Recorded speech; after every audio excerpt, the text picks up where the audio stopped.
Le 16 décembre 1972, un village du nord du Mozambique était la cible de l'opération Morosca, initiée par des soldats portugais suite à la mort de plusieurs d'entre eux dans la région en pleine guerre coloniale. Environ 500 habitants de Wiriyamu ont été assassinés par les soldats portugais. À la veille du 50e anniversaire de ce massacre, seuls 4 survivants peuvent en raconter l'histoire à la première personne. Pourtant, la population était restée silencieuse lorsqu'on lui a demandé si elle soutenait les Touras, non donnés aux combattants du Front de libération du Mozambique. La population a toujours gardé le silence et dit non, nous ne savons pas.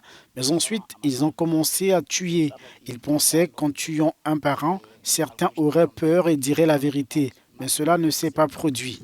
Les survivants reconnaissent que leur courage a été essentiel pour maintenir le mouvement d'indépendance de Kiriagousinho, porte encore les stigmates de cette journée sombre. Ils nous ont mis au même endroit, les hommes se sont mis en ligne.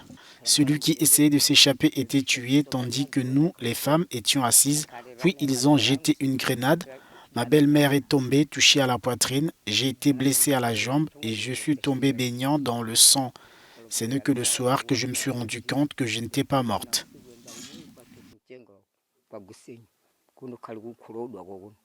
Il a fallu près de 5 décennies pour que le Portugal reconnaisse le massacre de Wiriyamu. Cette année, Antonio Costa a présenté ses excuses au Mozambique pour la barbarie commise pendant la guerre coloniale.